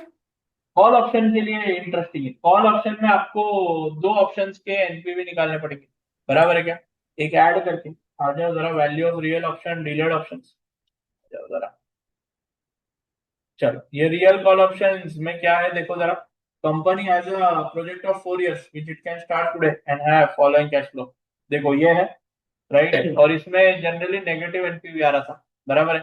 फिर कंपनी ने क्या बोला, सेकेंड ईयर के एंड पे हम आज ना करते हुए सेकेंड ईयर के एंड से 6th ईयर तक अगर प्रोजेक्ट करे, बराबर है, देख लो तो क्या होगा, राइट है. देखो, you have to decide whether you should run the project now और delay it by 2 years, right. तो नेगेटिव एनपीवी -12.52 आ रहा था. बट इधर 2 साल के लिए आप रुके हो बोल के आपका क्या है, टेल मी. इनफ्लो का अलग से डिस्काउंटिंग करना. बराबर है. और इनिशियल इन्वेस्टमेंट सेकेंड ईयर आज ही नोन है दैट सेकेंड ईयर पे इतना पैसा मिलेगा. यहाँ पे the basic assumption is the management gives you surety that even if you start the project after 2 years, correct, the initial investment still will be whatever 500 या जो भी दिया इधर. बराबर है क्या? Tell me. देन ये 2 साल ऐड होने की वजह से there are certain things that are, तो हमने सारा क्या है, हम कोई चीज ऐसा डायरेक्टली नहीं बताते. वी हैव डिराइव्ड एवरीथिंग कि उसमें standard deviation of cash flow का इंपैक्ट होगा, 2 साल का इंपैक्ट होगा, फिर और क्या इंपैक्ट होगा, आरएफ रेट का इंपैक्ट होगा. बराबर है. तो समरी है, एक्सरसाइज प्राइस यानी आज नहीं 2 साल बाद अगर आपको करना है तो एक्सरसाइज प्राइस 500 वो सेम रहेगी. फिर present value of all cash flows of the return face, यानी क्या है, एसेट की value PA. P is exercise price, that is what, initial investment generally in a call option, doing it now और doing it later. बराबर है क्या? देख लो, generally delay option वाला एक क्वेश्चन भी है, एमएमसी कंपनी. अगर आपने नहीं किया है तो करना बहुत जरूरी है. एमएमसी कंपनी, एमएमसी कंपनी में जो आंसर बुक्स में दिया हुआ है, बहुत ही वाहियात आंसर है। ये मैंने किया एमएमसी कंपनी, देख लो। If you have time today, मेरा एमएमसी कंपनी का आंसर आप देखना, उसमें क्या बोला है, राइट, कि 12 मिलियन तो डेवलपमेंट ऑफ द गेम में आज इनकर होगा। आज अगर प्रोजेक्ट रन करते हैं तो क्या, और अगर यही प्रोजेक्ट 2 साल बाद रन करते हैं तो क्या, right. I have done this quite easily by taking two different options, correct? Should you go with option one or should you go with option two? देखो इधर भी NPV of only option two after 2 years, right? और फिर additional investment required 0 year में minus करके 1.64 का net NPV of option of running after 2 years, बराबर है। तो इधर 0.74 का एनपीवी अगर आप आज स्टार्ट करते और 2 ईयर्स के बाद स्टार्ट करते तो 1.64 का एनपीवी आएगा। तो बेटर क्या है, राइट, डूइंग इट और waiting 2 years and then running the project, because उसमें financial impact of running the project आप निकाल सकते हो 0.9 इज हायर। समझा करे call option? So we'll take cash flows from year 3, right? Yes, Present value इसे of cash flows from year आएंगे 3. और 500 को तो 500 ही रखेंगे, यानी सेकेंड ईयर का इनिशियल इन्वेस्टमेंट सेम अमाउंट रहेगा, बट कुछ 0 ईयर का कैश फ्लो हो कि यार अभी कुछ खर्चा करना है, वो आप अभी करो या बाद में करो, पहले का खर्चा लगेगा ही, तो उसको अलग से आप निकालते रहो, बराबर है क्या? देख, okay, this is how things are done in option. MMC company बहुत बढ़िया क्वेश्चन है for call option, you should do that part, ठीक है।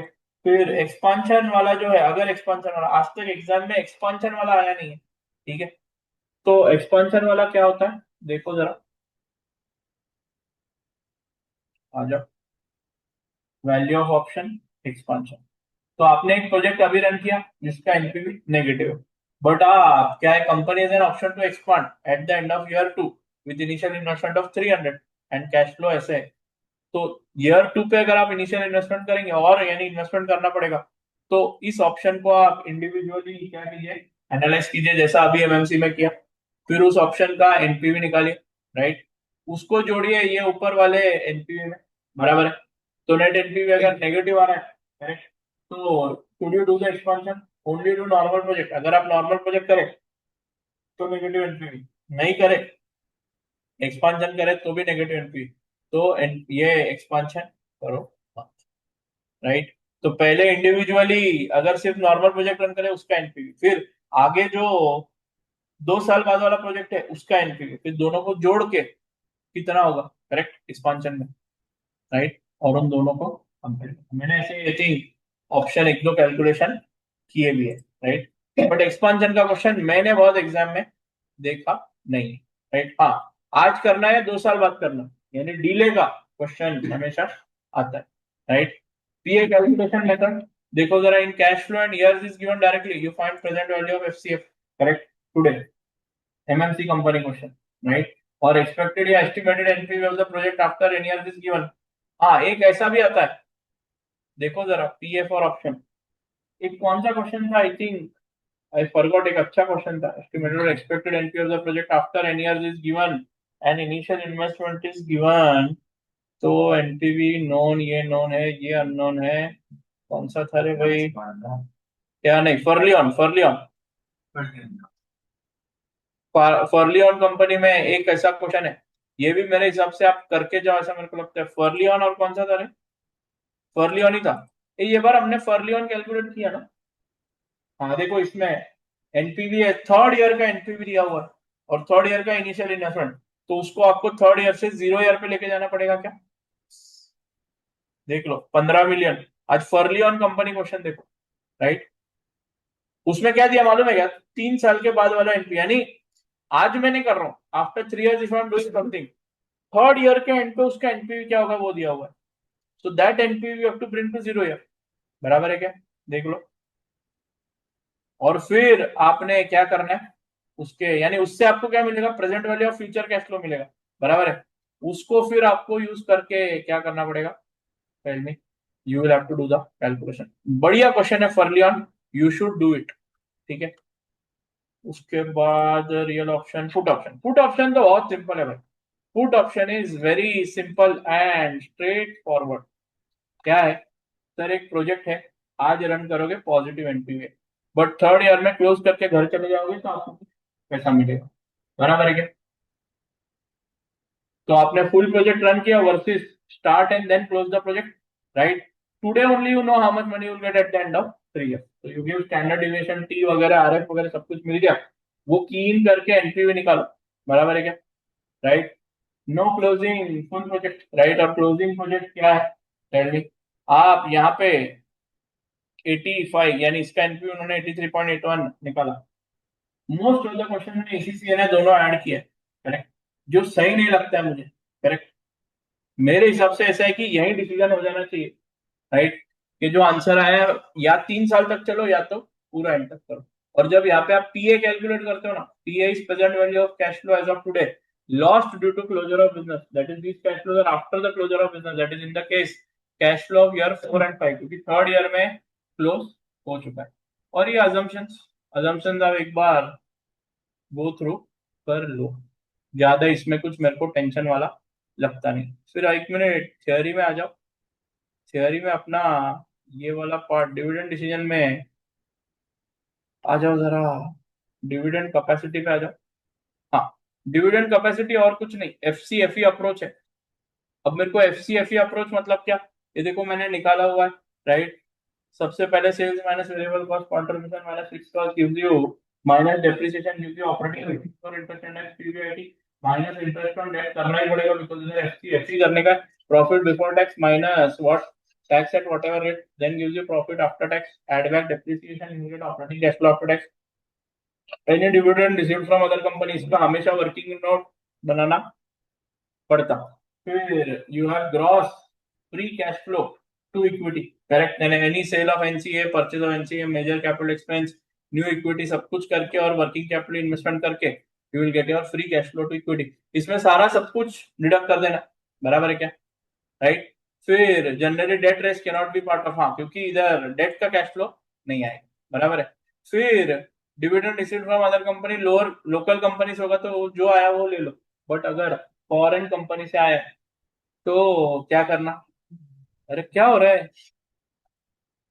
ओके, राइट, हाँ ठीक है ना। अभी क्या फोन रिंगटोन है क्या?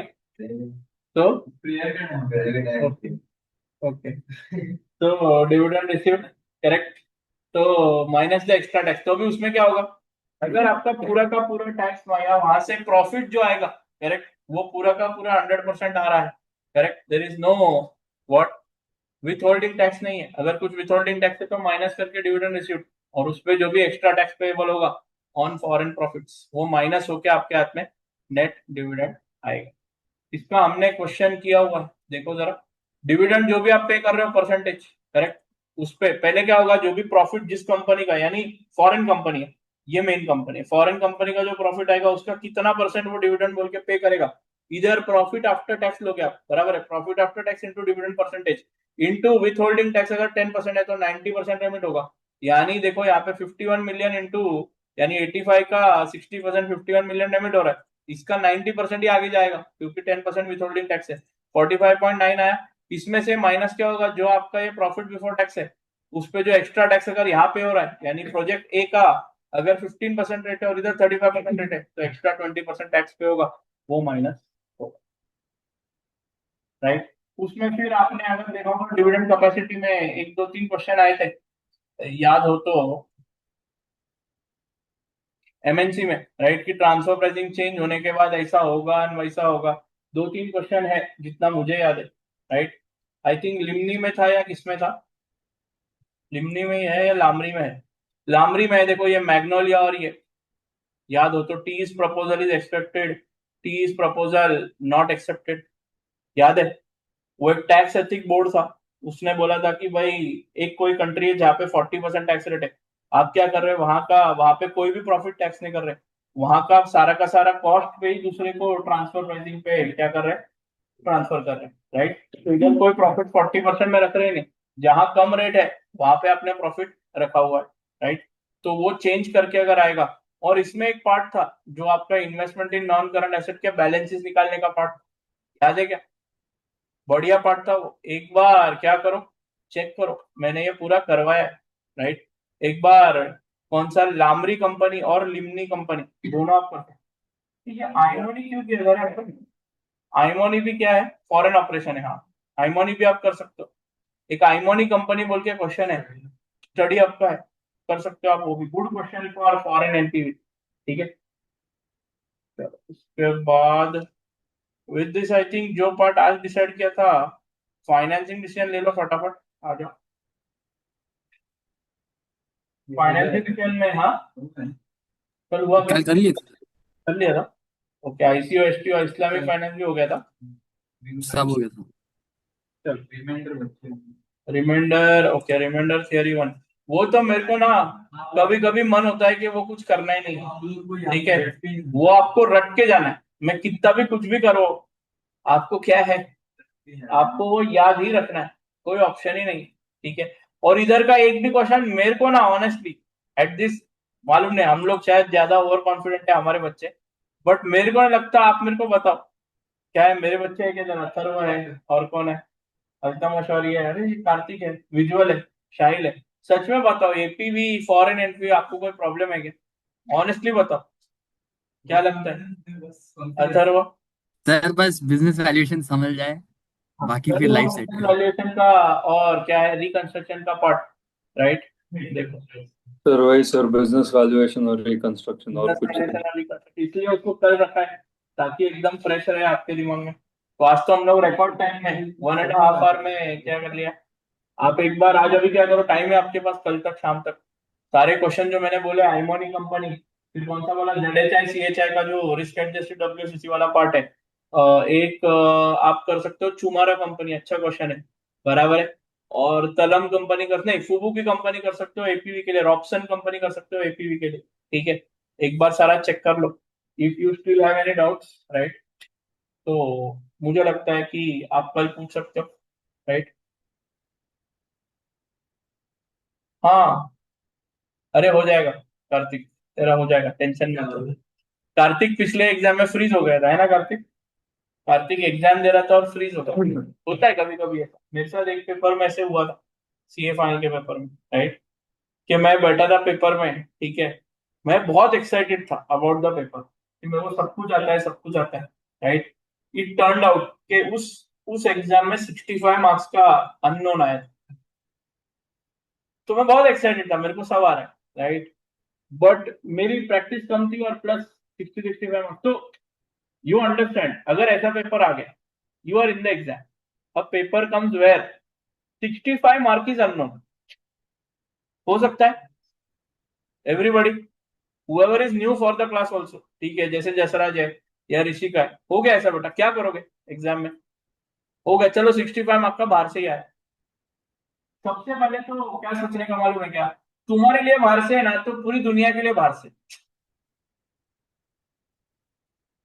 तुमने जो भी रीड करके कुछ भी लिख पा रहे हो, राइट, उतना लिख के भी आ गए ना, तो आपके आगे पीछे वाले तो कुछ भी नहीं लिखने वाले, तुम तो भी कुछ तो भी लिख के आओगे, बराबर है, कुछ तो भी, कुछ आंसर की इन करोगे, कुछ तो भी आपको थोड़ा बहुत तो भी आइडिया है, बाजू वाला जो बैठा है उससे आपको 3 गुना ज्यादा आता है, आपने हर एक, अभी जो अपने पास बैठा है, हर एक क्वेश्चन जो किसमें है, एग्जाम किट में है, हर एक जो अभी 2 मॉक हम लोग ने ऑलमोस्ट एक मॉक पूरा डिस्कस कर लिया है, सॉल्व भी कर लिया, राइट, वो मॉक भी पूरा सॉल्व कर दिया है, सब कुछ कर दिया है, तो इतने सारे क्या है, पढ़ने के बाद ऐसा तो होगा नहीं कि अगर बाहर का आया भी आप कुछ ना कुछ लिख के आओ, because everyone is not able to write. अब मेरा सोचो, मैं आई थिंक एसएफएम या कौन सा पेपर था मेरे को याद भी नहीं, राइट, 1 घंटे के अंदर सीए पेपर में, सीए फाइनल में 1 घंटे में you can leave the exam, swear to God, correct, right,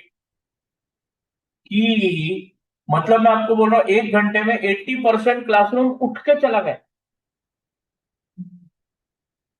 मैं पहले 45 मिनट क्वेश्चन पेपर ही रीड कर रहा हूँ कि कुछ तो आए भाई, बराबर है, मेरे को कोई भी क्वेश्चन में पूरा कॉन्फिडेंस ही नहीं है, अब मेरे पास बचे 2 घंटे, उस 2 घंटे में मैंने जो 35 मार्क का आ रहा था वो लिखा, और ये जो 60-65 था उसमें से 30-35 मार्क 40 मार्क में कुछ ना कुछ तो इधर से उधर से, 1 साल मैंने पढ़ा था वो, ये फाइनली कुछ ना कुछ तो आता होगा, लिखा, यू वॉन्ट बिलीव, मैंने 75 या 80 मार्क्स का अटेम्प्ट किया था, राइट। मेरे को उसमें 55 या 57 है। मैं ये नहीं बोल रहा हूँ कि बहुत भारी, क्या बहुत भारी, लेकिन जो पहले घंटे में ही पेपर छोड़ के चला गया उसको तो 0 ही मिला ना बॉस, करेक्ट। खाली नाम लिखने के लिए पेपर में आए थे, करेक्ट। नाम लिख के चले गए। तुम्हारे एग्जाम में तो नाम भी नहीं लिखना होता है कि वो टाइम पास कर पाओगे, बराबर है क्या? लिखना होता है क्या नाम वाम? राइट अंजलि? तो देखो, आपको यूके टैक्स, आपने अंजलि बोल रहे यूके टैक्स हमारे पास किया तो 88 उसको अच्छा गया, बराबर है। सब कुछ याद रहता है। आप देखो, मैं बोलता हूँ, राइट, एफएम भी जब हम एएफएम लेते हैं, एफएम से कोई एएफएम में आता है तो उसको सारी चीजें एफएम वाली याद आती, बिकॉज हम लोग उसको पढ़ते नहीं या ऐसे खाली समझ के नहीं लेते, उसको हम इंग्रेन कर लेते, बराबर है।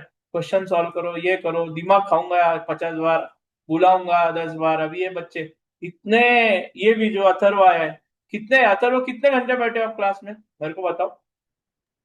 सर हो गए 150 प्लस इजी। 150+ घंटे हमारे क्लास के हो गए, बराबर है क्या? तो मेरे को मालूम है कि आप लोग सारे लोग अगर शांति से पढ़ोगे, अच्छे से करोगे तो पास होने वाले। कुछ अननोन आया उस पर फोकस मत करो, आपके एग्जाम में भी आने वाला है 15 मार्क, मैं अभी बोलता हूँ 10 to 15 मार्क्स, झूठ नहीं बोलूंगा। काय को मैं बोलूँ कि 100 मार्क मेरे ही बुक में से आएगा? नहीं आता, प्रोफेशनल एग्जाम है बॉस। बट अगर मैं वो 15 मार्क पे फोकस करूंगा तो फिर 85 मेरे हाथ से गया। मैं 85 पे फोकस करूंगा तो मैं 65-70 लेके आऊंगा, बराबर है क्या? अब वो शाहिल, शाहिल क्या हुआ तेरा पिछली बार तेरा, टेल में वो एग्जाम हॉल में ही अंदर उसने गिव अप, तूने गिव अप कर दिया था सर तूने। मतलब मैं आधी घंटा सोचा, मतलब टाइम वेस्ट नहीं करते, हाँ, कुछ और कर लेते। तू अगर शांति से और सोच के थोड़ा दिमाग लगा के लिख के आता तो तू पास हो जाता क्या? तू खुद सोच, हो जाता आराम, हो बराबर है। जाता, वही अखरा है मेरे हाँ, को। तूने पहले ही आधे घंटे में गिव अप कर दिया था पढ़ के। बट तू चुपचाप अगर करते रहता ना, तुम्हारा देखो पहले 15 मिनट रीड करने के बाद तुम्हारा कॉन्फिडेंस क्या बोलता है, राइट? हाँ, राइट। तो मैं वही बोल रहा हूँ तुमको कि पहले आधे घंटे में अगर कॉन्फिडेंस गया तो गया, फिर पूरे 2.5 घंटे तुम कुछ भी नहीं कर सकते। इसलिए मैं बोल रहा हूँ, थोड़ा सा 15-20 मार्क का अननोन भी आया ना, डरो मत।